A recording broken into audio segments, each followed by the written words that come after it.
विपक्ष की दूसरी महाबैठक में सोनिया गांधी ने एआईएमआईएम को नहीं भेजा बुलावा तो भड़के प्रवक्ता।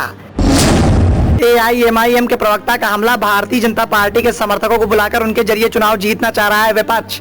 पार्टी के प्रवक्ता पठान ने नीतीश कुमार के साथ साथ महबूबा मुफ्ती को बताया भारतीय जनता पार्टी का एजेंट। पठान का जवाब, दोहरे चरित्र वालों को दिया गया निमंत्रण, हमें समझा गया राजनीति का छूत। सत्ता की कुर्सी पर विराजमान बीजेपी को हराने के लिए विपक्ष के द्वारा लगातार पुरजोर कवायद की जा रही है, जिसको देखते हुए सबसे पहले विपक्ष के द्वारा पटना में महाबैठक का आयोजन किया गया। उसके बाद सिलसिलेवार तरीके से विपक्ष के द्वारा दूसरी महाबैठक का आयोजन बेंगलुरु में सोनिया गांधी के नेतृत्व में किया गया। सोनिया गांधी के द्वारा इस बैठक का नेतृत्व किया जा रहा था। कांग्रेस की आलाकमान सोनिया गांधी ने 26 दलों को न्योता भेजा था, लेकिन सोनिया गांधी के द्वारा एआईएमआईएम को बैठक में आमंत्रित नहीं किया गया, जिसके बाद पार्टी के प्रवक्ता वारिस पठान ने सोनिया गांधी के साथ साथ विपक्षी एकता पर करारा हमला बोला है। पठान ने विपक्षी एकता में शामिल दलों को निशाना बनाया है। बेंगलुरु में हुई विपक्ष की बैठक में नहीं बुलाए जाने पर एआईएमआईएम ने बड़ा हमला बोला है। पार्टी के राष्ट्रीय प्रवक्ता वारिस पठान ने कहा कि हम उनके लिए सियासी अछूत हैं। साथ ही उन्होंने यह भी कहा कि इस बैठक में ऐसे लोग शामिल हुए हैं जो कभी भारतीय जनता पार्टी के समर्थक हुआ करते थे, भारतीय जनता पार्टी के साथ रहते थे। उन्होंने बिहार के मुख्यमंत्री नीतीश कुमार के साथ साथ पीडीपी की मुखिया महबूबा मुफ्ती का नाम लिया। वारिस पठान के द्वारा दोनों पर करारा हमला बोला गया। दरअसल ये दोनों ही नेता बीजेपी के समर्थन में बिहार और जम्मू कश्मीर की सरकार चला चुके हैं। साथ ही उन्होंने उद्धव ठाकरे का भी उदाहरण दिया।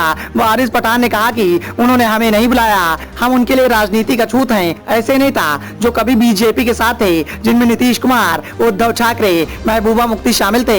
हमने अरविंद केजरीवाल को देखा, गुजरात विधानसभा चुनाव के दौरान कांग्रेस को गाली दे रहे थे, लेकिन वह भी बेंगलुरु की बैठक में शामिल थे।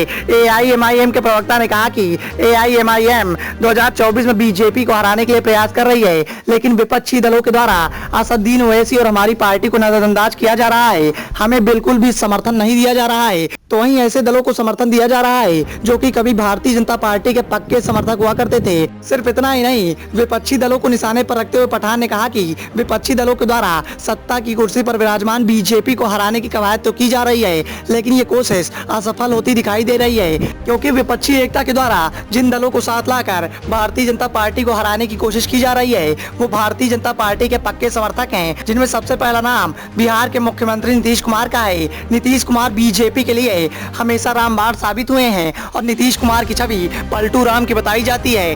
नीतीश कुमार कभी भी बीजेपी का दामन थाम सकते हैं। सिर्फ इतना ही नहीं, महबूबा मुफ्ती के द्वारा भी बीजेपी का बीते दिनों समर्थन किया गया है। साथ ही साथ उद्धव ठाकरे भी बीजेपी के साथ मिलकर काम कर चुके हैं। हालांकि वो बात अलग है कि एकनाथ शिंदे की बगावत के बाद देखते ही देखते उद्धव ठाकरे बीजेपी के धुर विरोधी बन गए और उद्धव ठाकरे के द्वारा लगातार बीजेपी पर निशाना साधा जा रहा है। लेकिन इसका मतलब ये नहीं समझा जा सकता कि उद्धव ठाकरे बीजेपी के धुर विरोधी हैं। उद्धव ठाकरे के द्वारा अपनी जरूरत के हिसाब से बीजेपी का विरोध किया जा रहा है। दरअसल विपक्ष के द्वारा दोनों बैठकों में साफ तौर पर एआईएमआईएम को दरकिनार कर दिया गया। एआईएमआईएम को नेता नहीं भेजा गया, जिसके बाद पार्टी के प्रवक्ता वारिस पठान ने करारा हमला बोल दिया और वारिस पठान ने यह भी कह दिया कि विपक्ष के द्वारा जिस तरीके की कोशिश की जा रही है, उससे विपक्षी एकता की ये कोशिश असफल होती दिखाई दे रही है, क्योंकि भारतीय जनता पार्टी के पक्के समर्थकों को अपनी टीम में शामिल कर विपक्ष के द्वारा सत्ता की कुर्सी पर विराजमान बीजेपी को हराने की कवायद की जा रही है, जो कि कभी भी